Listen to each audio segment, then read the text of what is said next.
The Courage to be Disliked, written by two Japanese authors, Ichiro Kishimi and Fumitake Koga. Most of your suffering isn't caused by what happened to you. It's caused by how much of your life you've handed over to other people's opinions, and freedom begins the moment you take it back. The 3 ideas that actually matter. 1. You are not your past. We love to explain ourselves through our history.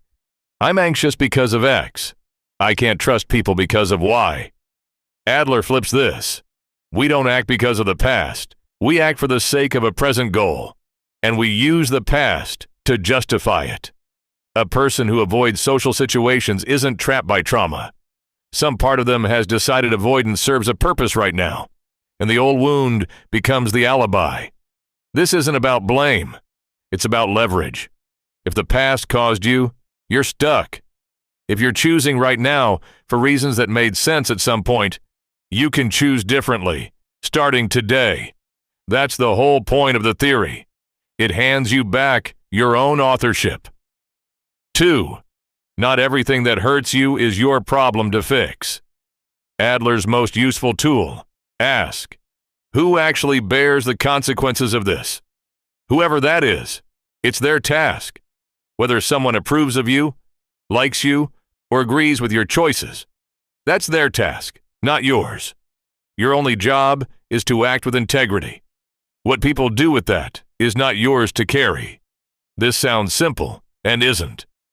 Most of our exhaustion, in families, at work, in friendships, comes from either carrying tasks that were never ours, or trying to control how others feel about the tasks that are. The book's title comes from here. Living honestly means some people won't like you, and that's not a failure to fix. That's just the cost of being free. 3. Stop treating life as a road to somewhere. We tend to live like life is a line pointed at some future payoff. The promotion, the marriage, the arrival. Adler says this quietly wrecks your present because you're always deferring the part where you actually get to live. The alternative isn't recklessness. It's taking the current moment seriously as an end in itself, not just a means to the next one. Here's where it gets more interesting than stop caring what people think. The book isn't actually arguing for detachment. If you stop there, you get someone who simply stopped caring about anyone, which isn't freedom. It's isolation, wearing freedom's clothes.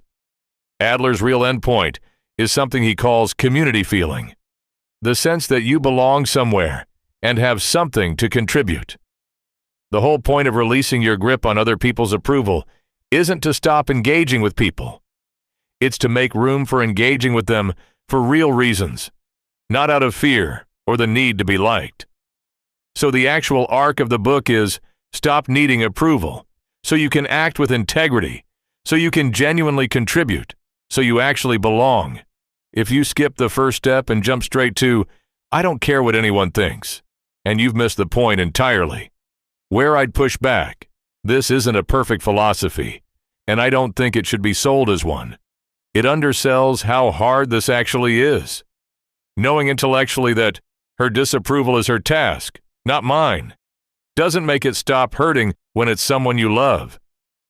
This isn't a switch you flip once. It's closer to a decades-long practice, like meditation, than a rule you apply and are done with. It's thin on real trauma. For people who've experienced serious harm, you're choosing this for a purpose can land as dismissive. The book is better read as a lens for everyday anxiety and people-pleasing, not as a replacement for how we understand deep psychological injury. It's philosophy, not science. Adler's ideas were never mainstream in academic psychology. This book persuades through dialogue and analogy, not evidence. Treat it as a tool for thinking, not a diagnosis. The line worth remembering. If you only take one thing from this book, take this. You cannot control whether people like you, only whether you're honest. Most of what we call the courage to be disliked is really just the courage to stop performing for an audience that was never actually watching that closely in the first place.